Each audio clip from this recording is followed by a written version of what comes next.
درس نظامی کے جو ایم اے کے برابر سمجھا جاتا ہے، برابر کیا جاتا ہے. اور مثلاً بعض مواقع پر اسے کوئی مشورہ دیا، مثلاً ایک دفعہ ایک صاحب نے، اب نام کیا لینا، ایک بڑی ہی ممتاز شخصیت کے بارے میں کہا کہ وہ مرزئی ہے، بلکہ یہودی بھی کہہ دیا. اچھا. تو اس نوجوان کو میسیج دیا گیا، ہمارے ہی دفتر کے ایک صاحب تھے جنہوں نے میسیج دیا ان کو کہ بھائی یہ اس سے نقصان ہو جائے گا تو اسے لا تعلقی کا اعلان کریں. تو اس نے اپنے والد کو قائل کر لیا کہ اسے لا تعلقی کا اعلان کریں. وہ پارٹی سے بھی الگ ہو گیا اس کے بعد. تو دیکھیے یہ اپنا فیبرری کا انہوں نے الٹیمیٹم دیا ہوا ہے، جو 3 مہینے کا ایگریمنٹ ہوا، 3 مہینے کا ایگریمنٹ دیا ہوا ہے. میں نے تو آپ سے کل کہا تھا نا کہ اور شعلہ بیان آئیں گے. بالکل. یہ وراثت ختم نہیں ہوگی. یہ وراثت اس لیے نہیں ختم ہوگی کہ معاملہ جناب رسالت مآب کا ہے اور اسی کوئی مخالفت کی تاب نہیں لا سکتا، اور کچھ نہ کچھ کرنا ہی ہوگا. یعنی حکومت نے جو کچھ نہ کچھ تو کیا ہے. عمران خان نے تو اس پہ سخت سٹینڈ لیا، ابھی افغانستان میں گیا، وہاں بھی بات کی، مغرب کو بھی میسیج دیا ہے، اردوان نے بھی سخت میسیج دیا. لیکن OIC کا اجلاس بلانے کی کوشش کرنی چاہیے، مگر اعلانیہ نہیں، شور شرابہ نہیں کرنا چاہیے. ٹھیک. اور اگر نہیں ہوتا تو کچھ لیڈر جو مسلمان لیڈر جمع ہوں اور وہ سمجھانے کی کوشش کریں فرانسیسیوں کو کہ بھائی دیکھیے وہاں تو مذہب کی کوئی تقدیس نہیں ہے. یہ کتنے دنوں سے سوشل میڈیا پہ ایک میسیج آ رہا ہے مزاحیہ بائبل. مزاحیہ بائبل کیا ہوتی ہے؟ بائبل اللہ کی کتاب ہے، اس میں تحریف ہو چکی ہے، یہ ٹھیک ہے، لیکن مذاق کی اس میں کیا بات ہے؟ چلیں اس پہ بات اب وہ تو پیغمبروں کی توقیر نہیں کرتے، مگر مسلمانوں کا معاملہ یہ نہ قرآن کریم کی وہ توہین برداشت کر سکتے ہیں. اللہ نے 2 چیزیں بھیجی ہیں، اللہ نے اپنی کتاب اتاری اور اپنا پیغمبر. ٹھیک ہے نا؟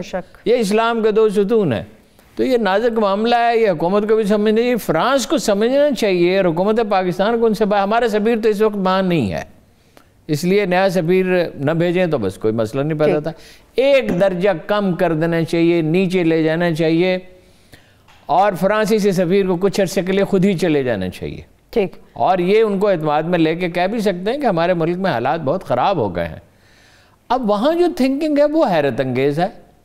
صحیح. اس پہ آتے ہیں ہارون صاحب، بڑی تفصیل سے اس بات کروں گی. سیاست کی گرمی پہ بات ہوگی. ایک آخری سوال اسی سے متعلق، آپ کو لگتا ہے ہارون صاحب موجودہ حالات ایسے ہیں کہ حکومت کو تحریک لبیک کے ساتھ ایک اچھے تعلقات اب استوار کر لینے چاہیے آنے والے دنوں کی سختی سے بچنے کے لیے؟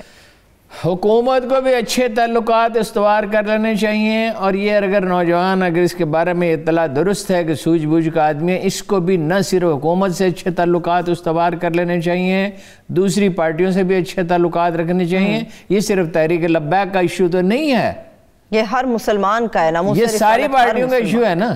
ٹھیک ہے نا؟ تمام 22 کروڑ آدمیوں کا، جو مسلمان جتنے بھی ہیں، غیر مسلم آبادی تو بہت کم ہے پاکستان میں، سبھی کا ایشو ہے. اور غیر مسلم آبادی کون سی ہماری ایسی ہے جو کوئی توہین کرتی ہے؟ میں نے تو دیکھا کہ جو تھر کے جو لوگ ہیں وہ سب سے زیادہ شائستہ ہیں.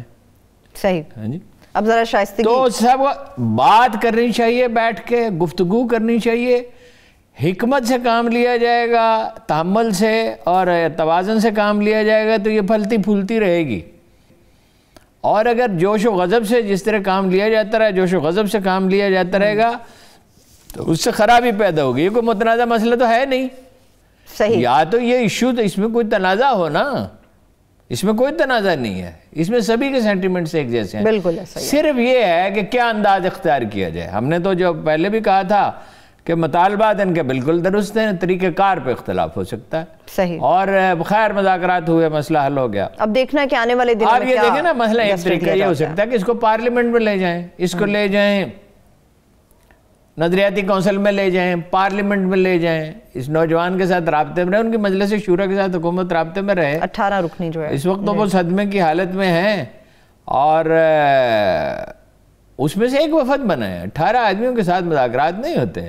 قائد اعظم کا طریق یہ تھا کہ وہ کہتے تھے 3 آدمیوں کو بھیجو. جب مہاجر ایک دفعہ ان کے گورنر جنرل ہاؤس کے باہر جمع ہو گئے، وہ بڑے پریشان تھے، بارشیں ہو رہی تھی، جھپڑیوں میں پڑے تھے، تو لیاقت علی خان کو انہوں نے بھیجا. تو لیاقت علی خان نے تقریر کرنے کی کوشش کی. یہ نہیں کہ لیاقت علی خان مخلص نہیں تھے، وہ بھی چاہتے تھے کہ وہ ان کو سمجھائیں کہ بھائی ایک گورنر جنرل ہاؤس میں برطانیہ سے مہمان ہوا، بادشاہ کا بھائی ہے، تو بادشاہ تھا، ابھی ملکہ نے ٹیک اوور نہیں کیا تھا. اور دوسرا یہ ہے کہ قائد اعظم کی طبیعت ناساز ہے اور یہ حالات ہیں اور مہاجر چلے آ رہے ہیں، لیکن انہوں نے ہوٹ کر دیا ان کو. تو جب لیاقت علی خان قائد اعظم کمرے میں داخل ہوئے اور انہوں نے صرف اتنا کہا کہ قائد اعظم آئی تھنک، تو وہ ناراض ہوئے اور کہا کہ یہ ان کے بایوگرافر نے لکھا ہے جو ان کے ملٹری سیکرٹری تھے رضا ربانی کے والد عطا ربانی نے، Liaquat leave it, I don't think you can think. اٹھے اور تیزی سے چلتے ہوئے، حالانکہ وہ تھک چکے تھے، رات کا وقت تھا، ویسے بھی اس زمانے میں وہ بیمار ہی تھے تو کھانا بہت کم کھاتے تھے. اٹھے اور تیزی سے چلتے ہوئے وہاں پہنچے اور کہا 3 آدمیوں کا وفد بھیجو. اور 3 آدمیوں کے وفد سے انہوں نے گفتگو کی، ان کو کچھ مطالبات مان لیے اور کہا میں ابھی انسٹرکشنز دیتا ہوں، اور کچھ کے بارے میں کہا کہ بھائی یہ حکومت سے متعلق ہے، میرا براہ راست اس میں عمل دخل نہیں ہے. کچھ کے بارے میں کہا کہ میں اس میں سوچوں گا اور اس میں وقت لگے گا، اور پھر آخر میں یہ کہا کہ کیا تمہارا خیال ہے مجھے تمہاری فکر نہیں ہے؟ ملک کے حالات ایسے ہیں، 3 آدمیوں کی کمیٹی بنا لیں، 4 کی بنا لیں، 5 کی بنا لیں، بات کریں، حکومت بھی ان سے بات کرے، رابطے میں رہے. اس وقت وہ صدمے کی حالت میں ہیں، اور باقی پارٹیوں کے ساتھ بھی خوشگوار تعلقات رکھیں. اور دیکھیے جماعت اسلامی نے ایک زمانے میں بڑی شاندار اسٹریٹجی بنائی تھی جب مقبوضہ کشمیر میں جدوجہد آزادی شروع ہوئی، تو یہ فیصلہ کیا کہ تمام پارٹیوں کو آن بورڈ لیا جائے گا. یہی نواب نصر اللہ خان نے کیا تھا، اس لیے کہ کشمیر پہ تو کوئی اختلاف رائے نہیں ہے، تو آن بورڈ لینا چاہیے سب کو. حکمت کے ساتھ چلیں، 22 لاکھ ووٹ تو یہ لے چکے ہیں، اور حکمت کے ساتھ چلیں گے تو 22 لاکھ سے 40 لاکھ ووٹ لے لیں گے. یہ تو تمام مذہبی جماعتوں کے مجموعی ووٹوں سے زیادہ ہیں. حکمت سے اس کو تحریک کو بننا ہی تھا، اس کے اور عوامل بھی ہیں. جی عامر رانا صاحب ہیں، ایک انسٹیٹیوٹ کے سربراہ ہیں، اور اس موضوع پہ وہ بڑی تحقیق انہوں نے کی ہے. میں نے درخواست کی ان سے کہ وہ آئیں پروگرام میں بات کریں. ان کی والدہ محترمہ کا انتقال ہو گیا ہے تو انہوں نے اس کی وجہ سے معذرت کی، وہ زیادہ روشنی ڈال سکتے تھے. دیکھیے یہ ایک دوسرے مکتب فکر کا ریئیکشن بھی ہے. تو ایک پوری فضا ایک دن میں نہیں بنتی ہے، وہ ماحول وہ بن چکا تھا. مولانا شاہ احمد نورانی کا انتقال ہو چکا تھا، اور ان کے وارث جو ہیں وہ جمعیت علماء اسلام کو متحرک نہیں رکھ سکے. لیکن اب اگر یہ انتہائی رویہ اختیار کریں گے، جذباتی رویہ اختیار کریں گے، تو پھر لوگ کوئی اور راستہ ڈھونڈیں گے. ممکن ہے جمعیت علماء اسلام کا حکومت ہارون صاحب کون سا راستہ ڈھونڈے گی؟ کل کا جلسہ ہے، حکمت عملی درست نہ ہوئی تو جنوری فروری کے اگلا سال مشکل ہو جائے گا.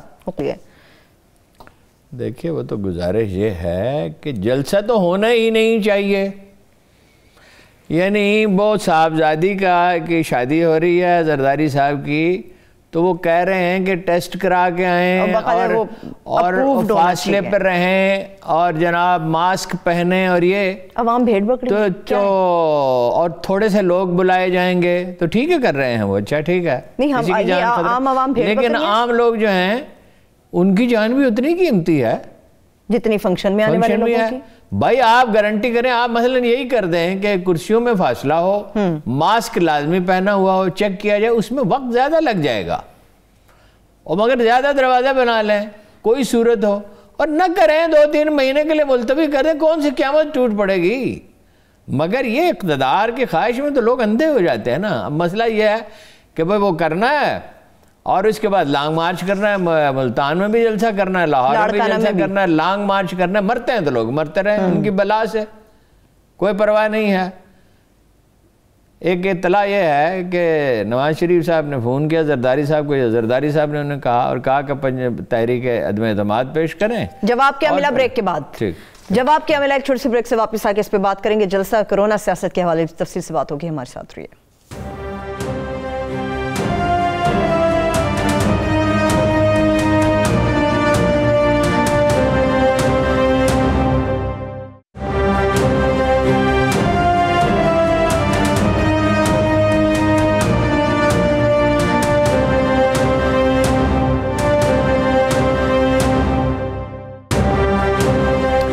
Welcome back. ہارون صاحب آپ کسی فون کال کا ذکر کر رہے تھے. زرداری سے ایک اطلاع یہ ہے کہ زرداری صاحب کی اور نواز شریف صاحب کی گفتگو ہوئی اور تجویز پیش کی کہ نواز شریف صاحب نے کہا کہ تحریک عدم اعتماد پیش کی جائے اور پہلے پنجاب میں کی جائے.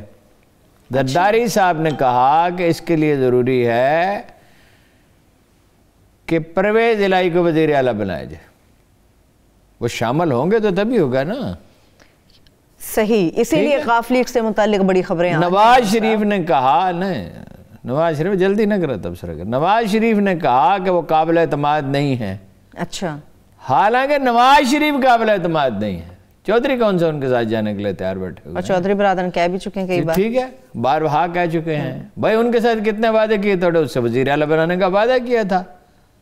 ٹھیک ہے نا. وہ نواز شریف صاحب کی جو یاداشت ہے نا, کہتے ہیں ہاتھی کی, ہاتھی نہیں اونٹ کی. بہرحال یہ وہ سوچ رہے ہیں کہ جلسے ہر حال میں کریں گے. 2-4 ہزار آدمی مر جائیں تو کیا ہے, اگر اس کے نتیجے میں نواز شریف صاحب کو, ہاں ظاہر ہے ان کے مطابق ہے. ہم تو نہیں, ہم تو یہ ہر وقت ہاتھ میں اٹھائے پھرتے ہیں. یہ تو میں نے اتروایا ابھی آپ کا آنر جانے سے پہلے. 1 سیکنڈ بھی نہیں اتارتے جب یعنی کہیں جاتے ہیں. اپنے کمرے میں کسی اترا کمرے میں بھی مہمان آئے تو پہن لیتے ہیں. گزارش یہ ہے کہ وہ لانگ مارچ بھی کریں گے. جی بظاہر ایسا نظر آتا ہے. یا تو کرپشن کے سارے کیسز واپس لے لے عمران خان, اور این آر او دے دے. یہ N R O Imran Khan دے نہیں سکتا. عمران خان صاحب ہی دیں گے. عمران خان ہی رکاوٹ ہے. تو وہ کہتے ہیں ہم کون سا تم سے مانگتے ہیں. کہنے کی ان کی باتوں کو چھوڑا کریں, کنٹیکٹ دیکھا کریں. وہ چاہتے ہیں ان کے ذریعے عمران خان کو پریشر. عمران خان اس بات پہ پریشرائز نہیں ہوگا, ضدی ہے وہ بہت. ویسے تو دیکھیں نا خسرو بختیار کو باوصول, میں یہ نہیں کہتا کہ بڑا باوصول ہے. باوصول ہو تو پھر خسرو بختیار وہاں نہیں ہو سکتا. کچھ معاملوں میں نہیں کہہ سکتے. نہیں, کچھ کیا معاملہ کا, یہ آدمی اصولوں کی پیروی کرتا ہے یا نہیں کرتا. ایک حکمران کو یہ زیبا ہے کہ اس کی کیبنٹ میں ایک ایسا آدمی بیٹھا ہوا جس کے انویسٹیگیشن کرنے والے کہتے ہیں کہ 250 ارب کے حساب سے اس کی تحقیقات تو کرائے نا. اگر الزام غلط ثابت ہو تو اس کی بریت کا اعلان کرے باقاعدہ. صحیح, یہ کیا بات ہے. اور بی آر ٹی پہ بتائیں نا کس نے خرابی کی ہے, اور مالم جبہ پہ بتائیں, اور فارن فنڈنگ پہ بتائیں. یہ انصاف کی بات تو نہیں ہے نا. وہ مطلب حال تو سارے ایک ہی تھیلے کے چٹے بٹے اس حمام میں, سب کا ایک ہی حال ہے. تو مارچ استعفے بھی دینے کی بات اب سنجیدگی سے سوچے جا رہا ہے. لانگ مارچ کے بعد دیکھیں تمام جماعتوں کی طرف سے. جی دیکھیے, جلسوں سے نہیں جاتی کوئی حکومت. یا اسٹیبلشمنٹ جو ہے انڈر پریشر آ جائے یا ان سے ڈیل کر لے. مگر عمران خان اسمبلیاں توڑ دے گا.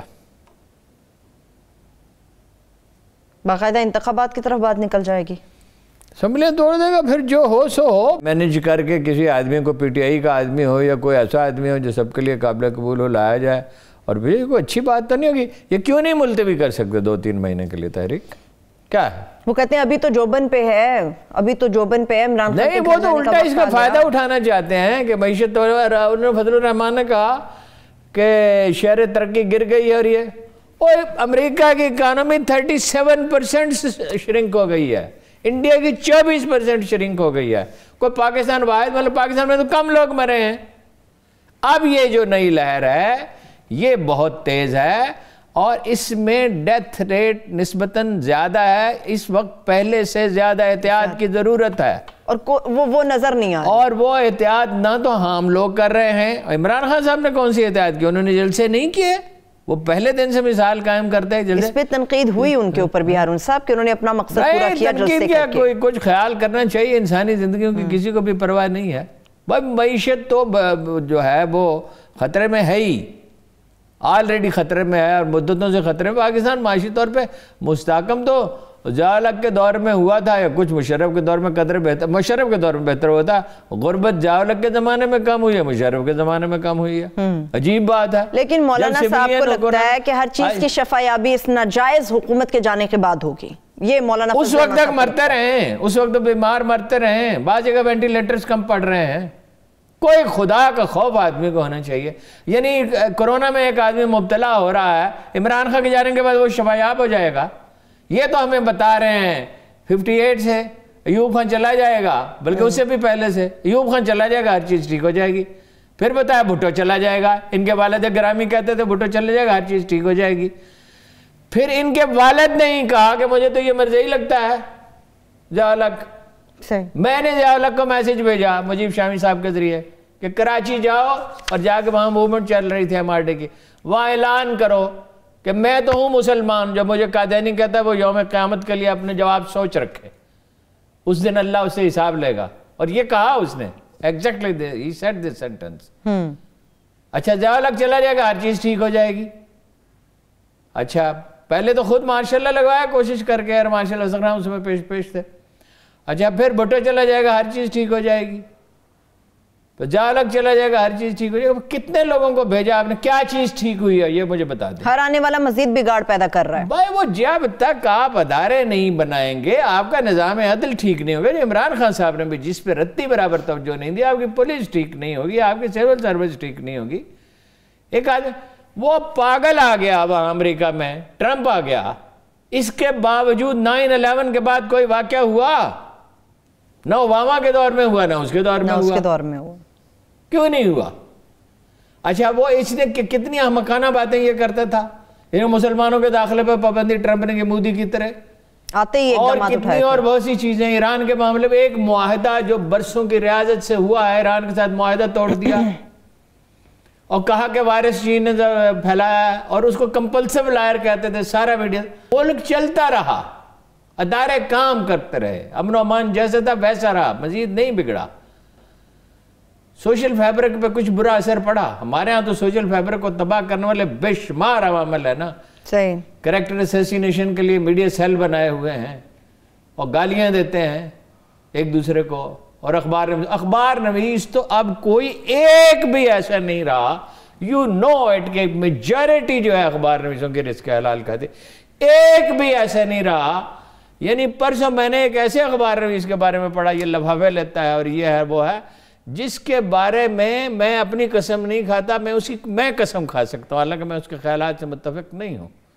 اور جب میں یہ کہتا ہوں کہ یہ عمران خان کے مخالف ہیں، یہ بددیانت چور اور ڈاکو نہیں ہے، اور ان سب کو ہم جانتے ہیں، کسی کو 20 سال سے، کسی کو 30 سال سے، کسی کو 40 سال سے، بالکل ان میں سے کسی کو ہم نے نہیں دیکھا، تو وہ پھر ہمیں بھی گالیاں دیتے ہیں.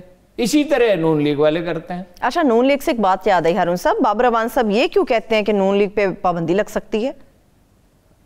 بابر اعوان صاحب اس لیے کہتے ہیں کہ یہ ایک حسابی جنگ ہے، اس میں نفسیاتی دباؤ پیدا کیا جاتا ہے، اس لیے کسی نے اس کا جواب ہی نہیں دیا. یہ ہوش مندی کی بات ہے کوئی کہ اتنی بڑی پارٹی پہ پابندی لگ جائے گی. این پہ پابندی لگ گئی تھی تو پھر کیا ہوا تھا اس وقت؟ یہ اب ہے عوامی نیشنل پارٹی، اس وقت تھی نیشنل عوامی پارٹی. حالانکہ ان پہ بعض الزامات بالکل درست تھے، سپریم کورٹ نے اس کی تصدیق کی تھی. اب جمعہ خان صوفی کی کتاب میں اس کی تفصیلات موجود ہیں. مگر وہ ہوا کیا تھا کہ لیاقت باغ میں جلسہ عام پہ گولیاں برسائی گئیں، اس میں 9 یا 10 آدمی ان کے شہید ہو گئے، اے این پی کے ورکر. اجمل خٹک جو ہیں وہ چلے گئے کابل جا کے بیٹھ گئے، اور رد عمل شدید ہو گیا، اور بے گناہ عام جو سامعین تھے، اسٹیج پہ گولیاں برس رہی تھی، میں وہاں کھڑا تھا، میرے سامنے کا واقعہ ہے. چھتوں پر سے گولیاں برسائی گئیں بسوں کو. بلوچستان میں بھٹو صاحب نے چڑھائی کی نا، پھر کیا ہوا تھا؟ کیا ہوا پھر خود گئے. پھر ضیاء الحق کے زمانے میں کوئی چڑھائی نہیں ہوئی، تو حالات پرامن رہے. بعد میں بھی بعض واقعات ہوئے، ان سے چلے گا. اور پھر مشرف صاحب نے حماقت کی، وہ تو ویسے چھت گرنے سے اس کی ڈیتھ ہوئی، اکبر بگٹی کی، وہ تو اندر سے اس کو اڑایا گیا. لیکن مسلم لیگ جو سب سے بڑی پارٹی ہے، مگر آج بھی اگر الیکشن ہو تو ہو نو اس کے وہ جیتے گی یا پی ٹی آئی جیتے گی. یہ بالکل یہ ایک میجر کوشچن ہے. وہ جیت سکتی ہے بالکل، ان کے اندر ابھی اتنا ووٹ بینک ان کا باقی ہے. پابندی کیسے لگ سکتی ہے؟ یہ حسابی جنگ کا ایک حصہ ہے، اس کا کسی نے جواب ہی نہیں دیا بابر اعوان صاحب. صحیح ہے. ہارون صاحب ممکن ہے ایسا کوئی عمل دیکھنے میں آ سکتا ہے کہ کل جلسہ کرنے پہ پوری اپوزیشن بضد ہے، گرفتاریاں ہو جائیں، چھاپے پڑ جائیں؟ جاوید لطیف صاحب کے بھی فیصل آباد میں خبریں آ رہی ہیں. جاوید لطیف تو ایک انڈیویجول ہے نا، مجھے لگتا نہیں ہے. دیکھیے نا، اصولی بات تو یہ ہے کہ جلسہ کرنے کی اجازت بالکل نہیں دینی چاہیے. تو ریاست اپنی رٹ کیسے قائم کرے گی پھر؟ وہ ریاست کو اپنے رٹ کی کتنے فکر ہے؟ ریاست کو اپنے رٹ کی فکر ہو تو یہ لاہور کے قبضہ گروپوں کے لیے کیا عمدہ انتظام سوچا عمران خان صاحب نے. ان کے بہنوئی کے پلاٹ پہ قبضہ ہو گیا، ساتھ والے پہ قبضہ ہو گیا، کچھ لوگ قتل ہو گئے، کہ ایک پولیس افسر، سخت گیر پولیس افسر لگا دیا جائے، جو آج کے دن بھی یہ میسیج دے رہا ہے. خادم حسین رضوی سے دلچسپی نہیں ہے، اس کو اس ہجوم سے دلچسپی نہیں ہے کہ اس کے حق میں ایک وہ بھیجا گیا. میں تو وہ پڑھنا ہی چھوڑ دیا، وہ روز میسیج بھیجتے ہیں، ویری ویل مینجڈ. ہاں جی، وہ سی سی پی او صاحب نے کیا ہے، اکیلے وہاں تو شریف لے گئے اور ان کی وجہ سے ہو گیا. پولیس نے نہیں مینیج کیا. CCPO نے مینیج کیا. یہ نسخہ سوچا انہوں نے, بجائے اس کے کہ پولیس کو ٹھیک کریں بھائی اس کا کارا کہ سختی کی, ویسے روکا اس نے, کچھ کام اچھے بھی کیے, کچھ پولیس افسروں کو پکڑا, کچھ اور لوگوں کو پکڑا. جاوید لطیف کا معاملہ یہ ہے, ان پر سنگین الزامات ہیں اور وہ اپنی جائیداد جسٹیفائی نہیں میرا خیال کر سکتے, کافی ریکارڈ وہ کہتے ہیں, لیکن جلسے کا معاملہ بالکل مختلف ہے. اتنی ہمت میں ان کے اندر نہیں پاتا کہ گرفتاری میرا کیا کرنا. بھائی جو بھی کرنا ہو جلسہ روکنا چاہیے, اس لیے کہ لوگوں کی جان کا مسئلہ ہے. لوگوں کو بائی فورس روک لیں گے, لوگوں کو بائی فورس روک سکتے ہیں, کیوں نہیں روک سکتے؟ حکومت ہوتی کس لیے ہے؟ تو پھر مستعفی ہو جائے نا, اگر نہیں کر سکتے. جو آدمی حکومت ڈھنگ سے نہیں کر سکتا وہ الگ ہو جائے. چودھری محمد علی نے استعفیٰ دے دیا تھا نا, ایوب خان کے خلاف نعرے لگے انہوں نے. سکندر یاد کیا نام تھا, ہاں یس سکندر یاد, اس نے استعفیٰ, اس کی ماں نے کہا اس لیے تم نے حکومت لی تھی کہ تمہیں لوگ گالیاں دیتے پھر سڑکوں پہ. صحیح. تحریک پاکستان میں جب مسلم لیگ جیت گئی, ابھی وہ وزیر اعلیٰ تھا, تو مستعفی ہو گیا. وہ آنریبل لوگ تو آئے دن مستعفی ہوتے ہیں. چلیے میں بریک کی طرف چل رہی ہوں, ہم سب ایک چھوٹی سی بریک کی طرف چلتے ہیں. جب بریک سے واپس آئیں گے, ایک تو فرانس میں اسلاموفوبیا کے حوالے سے تفصیل سے بات ہوگی, اور اس کے ساتھ ساتھ جینوسائیڈ واچ کے سربراہ نے جو خطرہ ظاہر کیا ہے 20 کروڑ مسلمانوں کی نسل کشی کا بھارت کے اندر, اس کے اوپر میں تفصیل سے بات کروں گی. ہمارے ساتھ رہیے.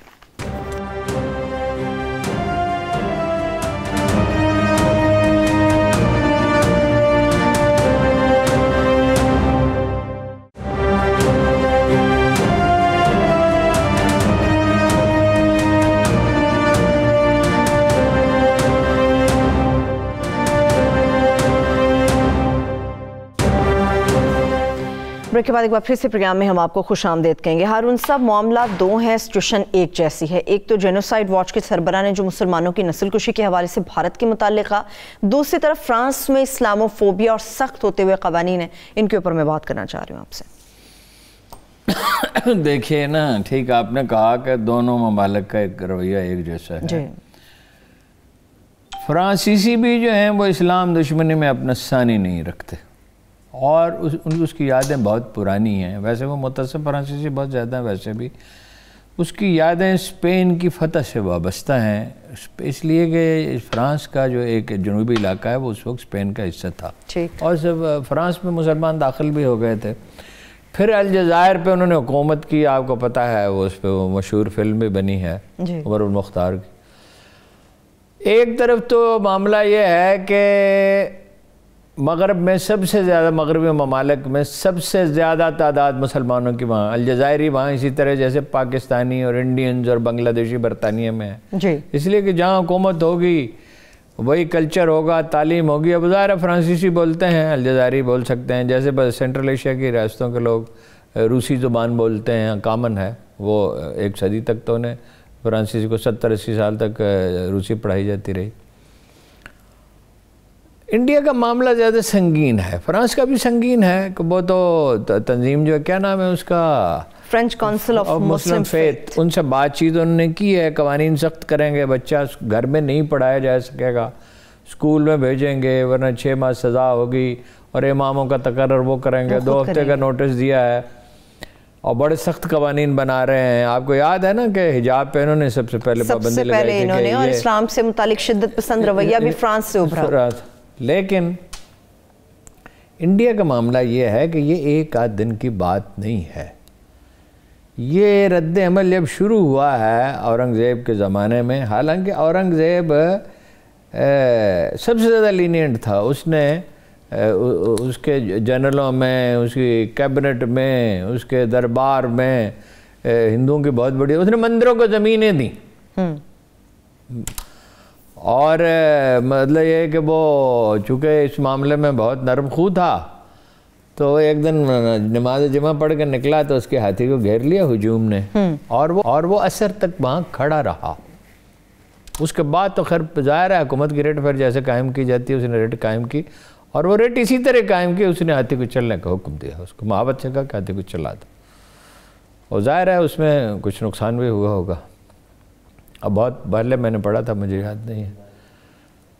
تو شیوا جی کے زمانے سے یہ سلسلہ شروع ہوا, جس کو میں کہتا ہوں کہ شیوا جی کے زمانے میں ہندو قوم پرستی کا بھوت غاروں سے نکلا اور برسر بازار ناچنے لگا. یہ گاندھی نہرو وغیرہ یہ ایسے لیپا پوتی تھی کہ وہ حیدرآباد پہ تو قبضہ جو ہے وہ کہا جاتا ہے کہ نہرو کا اس میں اتنا عمل دخل نہیں تھا. کشمیر پہ قبضہ کس نے کیا تھا؟ نہرو نے کیا تھا. گاندھی جی نے دکھاوے کہ بھوک ہڑتال کی اور اس کو اڑا دیا, اور اس کا جو قاتل ہے وہ ہیرو ہے, آپ کو معلوم ہے. جی جی, اس کے تو باقاعدہ مجسمے بنائے گئے. 40,000 آدمی حیدرآباد میں صرف اس ایکشن میں نہیں شہید ہوئے مسلمان, اس کے بعد بھی 40,000 تعداد ہے. رامپور میں ہے. اچھا, آسام میں 2200 آدمی شہید ہوئے. 10,000 بہت عرصہ پہلے میں نے ڈیٹا دیکھا تھا, 10,000 مسلم کش فسادات ہو چکے تھے. اور یہ بھی دلی میں ہوا ہے, احمد آباد میں 2200, وہ تو حکومت خود مانتی ہے, لیکن دراصل تعداد اس سے زیادہ ہے. جب اندرا گاندھی کا قتل ہوا تو کیا وہ دلی کے سکھوں نے کیا تھا؟ کتنے لوگ مارے گئے تھے؟ 5,000 سکھ. اور احمد آباد کے واقعے پہ جب اس سے پوچھا گیا کہ کیا تمہیں اسے کچھ افسوس ہے, اس نے کہا کتے کا پلہ گاڑی کے نیچے آ جائے تب بھی افسوس تو ہوتا ہی ہے. اب یہ تشبیہ دیکھیں, کتے کا پلہ جو ہے کہاں سے کہاں پہ. اچھا, یہ جو ہے تمیز جو ہے, یہ تقسیم اور تمیز جو ہے, یہ تو ہمیشہ سے ہے. دلت جو ہیں ان کی حالت کیا ہے؟ ان کے مندر الگ ہوتے ہیں. وہ انہیں باقاعدہ چھوت مانتے ہیں. نہیں, وہ ان کے مندر ہی الگ ہوتے ہیں. وہ ایک زمانے میں تو یہ تھا کہ اگر وہ اشلوک سن لے تو اس کے کانوں میں پگھلا ہوا سیسا ڈال دیا جائے گا. اور آج بھی یہ ہے, یہ دنیا میں کہیں آپ نے سنا نہیں ہوگا, شاید آپ کو یقین ہے کہ آدمی چیف سیکرٹری بن جائے, منسٹر بن جائے, وہ برہمنوں کے محلے میں نہیں رہ سکتا. یہ عالم ہے ان کی تمیز اور تقسیم کا. وہ جو خاتون تھی فلم سٹار مشہور جو عمران خان سے شادی کرنا چاہتی تھیں, کیا نام تھا, جن کے میاں شاعر ہیں اور والد بھی شاعر تھے, تو وہ اس نے وہ روئی پیٹی نا. ابھی عامر خان کے ساتھ کیا ہو رہا ہے جی, سلمان پہ بھی ہے الزام لگتا ہے, شاہ رخ پہ بھی لگتا ہے. وہ تو چونکہ مطلب یہی لوگ تھے جو بہتر پرفارم کر سکتے تھے. وہ سیٹ کی تو مجبوری ہوتی ہے, اور کچھ سیکولر مزاج بھی تھا فلم انڈسٹری کا. اب رفتہ رفتہ ختم ہو رہا, اب ہندو سیٹ انویسٹمنٹ کر رہے ہیں. آپ دیکھتے نہیں کتنی فلمیں بناتے ہیں پاکستان آرمی کے خلاف, ISA کے خلاف. میں عمران خان صاحب کو سمجھاتا رہا کہ جو راگ کا ایجنڈا ہے, انڈیا کا جو سیاسی ایجنڈا ہے, فلم انڈسٹری اس میں شامل ہو گئی ہے. وہ کہتے تھے نہیں, وہ تو اور بھی بہت سی باتیں نہیں مانتے تھے. حکومت میں آئے تو کیا ہر چیز انہیں سمجھ میں آنے لگی جب ساری انفارمیشن آئی ان کے پاس. تو بابری مسجد گرا دی, اور دیکھیے یہ رام مندر بننا شروع ہو گیا. اس پہ بھی کوئی 4-5 آدمی شہید ہوئے ہیں. یہ سرکاری طور پہ تو اتنا ہی مانتے ہیں, لیکن دراصل زیادہ ہوئے ہیں اس دن. اچھا, سچر کمیشن کی رپورٹ یہ کہتی ہے موسٹ اتھینٹک رپورٹ, ٹھیک, ایک غیر مسلم کی لکھی ہوئی سرکاری رپورٹ کہتی ہے کہ مسلمانوں کی حالت دلتوں سے بھی ہے, چھوتوں سے بھی بدتر ہے. 1%, کم از کم 12-13% ان کی آبادی ہے. میرا خیال ہے زیادہ ہے, مگر وہ شمار اتنی کرتے ہیں. 1% سے زیادہ نہیں ہے سرکاری ملازمتوں میں اور فوج میں. اور اب تو نجی اداروں میں بھی انہیں ملازمت دینے سے انکار کر دیا جاتا ہے, اور سبزی خریدنے سے انکار کر دیا جاتا ہے. وہ کئی ایسے چیزیں بھی وائرل ہوئی ہیں کہ سبزی نہیں بکے گی, اس سے نہیں خریدیں گے, تم نہیں. جو بائیڈن نے کہا نا, جو بائیڈن نے کہا کہ یہ کیا ہے, اور اوباما نے اپنی کتاب میں لکھا ہے, آج انڈین میڈیا چیخ رہا تھا. وہ تو مانتی تو ساری دنیا ہے, لیکن ان چیزوں کو توہین رسالت کا بھی یہی معاملہ ہے. دنیا طاقت کی زبان سمجھتی ہے. دیکھیے نا, جب مکہ مکرمہ میں تھے جناب رسالت مآب, اور یہ فرانس کے مسلمانوں کو صبر سے کام لینا چاہیے, تحمل سے. یہ نہیں کرنا چاہیے کہ اپنا ہتھیار اٹھا لے. ہتھیار اٹھانے کا اختیار انہیں نہیں دیا گیا. مگر ہارون صاحب, ابھی جس طرح سے ہم پہلے بات کرتے ہیں, نبی پاک صلی اللہ علیہ وسلم سے محبت کے معاملے پہ انسان کا جذبات کنٹرول نہیں کر سکتا. لیکن اس کو فائدہ نہیں ہوگا نا. دیکھو, اسامہ نے جو کچھ کیا اس کو مسلمانوں کو فائدہ ہوا یا نقصان ہوا. روس کے بعد افغان یہ کہتے, میرا تو رابطہ تھا نا, میں تو افغان لیڈروں سے ملتا رہتا تھا کہ اب ہم فوج بھی نہیں بنائیں گے کوئی بڑی, کیونکہ دنیا میں اب کون پاگل آ کے یہاں اترے گا. مگر اسامہ بن لادن نے وہ ماحول پیدا کر دیا نا. اور میں آج سے کل بھی میں نے آپ کہا، میں پھر دہراتا ہوں کہ اگر دہشت گردی کے واقعات ہوئے تو امریکی فوج واپس آئے گی۔ بھائی وہ کام تو نہ کرے۔ مکی دور میں رسول اللہ صلی اللہ علیہ وسلم نے کیا کیا؟ مجبوری نہیں تھی، حکمت کا تقاضا تھا، اللہ کا حکم تھا۔ کتنی اذیتیں دی گئیں، پہلے حبشہ ہجرت کی، پھر مدینہ ہجرت کی، پھر جب ان کے پاس طاقت آ گئی انہوں نے معاف فرما دیا۔ یعنی وہ فکرہ انہوں نے کہا تم مجھ سے کس سلوک کی توقع رکھے ہو؟ انہوں نے کہا جو جناب یوسف علیہ، جانتے تو تھے نا جی، جناب یوسف علیہ السلام نے اپنے بھائیوں سے کیا تھا، تو فرمایا لا تجریب علیکم اليوم، تم سے کوئی بات پرس نہیں ہوگی، ٹھیک ہے نا؟ لیکن وہ طاقت آپ کے پاس نہیں ہے، آپ ویسٹ پہ ڈیپینڈنٹ ہیں ہر معاملے میں، اکٹھے آپ کبھی ہوتے مسلمانوں کے خلاف جو ہلہ شیری ہے تو یہ آپس کے اختلافات کی وجہ سے ہی ہے۔ ظاہر ہے کمزور کو کون معاف کرتا ہے دنیا میں؟ تو یہ ہے نا، اقبال کا شعر ہمیشہ دہرایا جاتا ہے اور ہمیشہ دہرایا جاتا رہے گا۔ تقدیر کے قاضی کا یہ فتویٰ ہے ازل سے، ہے جرم ضعیفی کی سزا مر کے وفا جا۔ جب مرزا غلام احمد نے، قادیانی نے جہاد کی مخالفت کی تو اقبال نے اس پہ ایک نظم لکھی تھی، اب مجھے یاد تو نہیں ہے، کہ یورپ زرہ میں ڈوب گیا دوشتا کمر، یعنی مسلمانوں پہ اعتراض ہے جہاد، ٹھیک ہے، ٹھیک ہے جی، یورپ پہ نہیں۔ یورپ کتنے لوگ قتل کیے؟ ویسٹ نے کتنے لوگ؟ 5 کروڑ ریڈ انڈین قتل کیے، 5 کروڑ کالے مر گئے جہازوں میں، 5 کروڑ زندہ سلامت پہنچے، انہیں غلام بنا لیا گیا۔ وہ انڈیا آخر کار دیکھیے ظلم کو مٹنا ہوتا ہے، انڈیا خسارے میں رہے گا، انڈیا برباد ہوگا۔ وہ جو ہے جینوسائیڈ واچ یہ کہتی ہے کہ قتل عام کا بندوبست کر لیا گیا ہے۔ اوباما بھی یہی کہتا ہے کہ نفرت نیچے سے اوپر تک پھیل چکی ہے۔ جو بائیڈن کا بھی جو الفاظ مجھے یاد نہیں، مفہوم یہی ہے۔ نتیجہ اس کے انڈیا کی تباہی ہوگا، مغرب کی بھی تباہی ہوگی اس پہ۔ دیکھیے جہاں کہیں اتنا ظلم ہوگا، کہیں بھی ہوتا ہے، اس کا نتیجہ نکلتا ہے۔ ٹھیک ہے، دیکھیے چین ایسے تو نہیں آگے بڑھ رہا ہے۔ چائنا کا ایک سی پیک کے حوالے سے مجھے بات کرنی ہے کہ وہ چینی وزارت خارجہ نے جو ہارون صاحب ایک بیان جاری کیا سی پیک کے حوالے سے، اس کی کیا خاص ضرورت تھی جو جاری ہوا؟ وہ کس انڈینز نے کہا ہے نا کہ ہم سی پیک کو نہیں کرنے دیں گے، اور 700 افراد کے ملیشیا بنائے، آپ کو بتایا تھا کہ وہ میرا خیال ہے کہ یہ گلگت بلتستان کے علاقے میں، چترال میں، ان ایریاز میں، اور یہاں پہ بلوچستان میں، اور وہ آئی ایس پی آر کے ڈی جی نے کہا نہیں ہے کہ یہ بڑے شہروں میں کاروائیاں کریں گے، ہے اور لوگوں کو بھیجا گیا ہے، 700 آدمیوں کا ملیشیا ہے، 80 ارب روپے مختص کیے گئے ہیں سی پیک کی حفاظت کے لیے پاکستانی بجٹ میں۔ پاکستان کو بہت مسائل درپیش ہیں، افسوس کہ لیڈروں کو اس کا کوئی احساس نہیں ہے۔ چلیے افسوس واقعی ایسا ہے، بالکل۔ اب کل کا جلسہ ہارون صاحب دیکھنا یہ ہے کہ ان لوگوں کو احساس ہوگا، جلسہ ملتوی کیا جائے گا، یا پھر کل کو ہمیں ایک عجیب نظارہ دیکھنے کو ملے گا۔ اس کے ساتھ ہی مجھے اجازت دیجیے، اپنا بہت سا خیال رکھیے، اللہ حافظ۔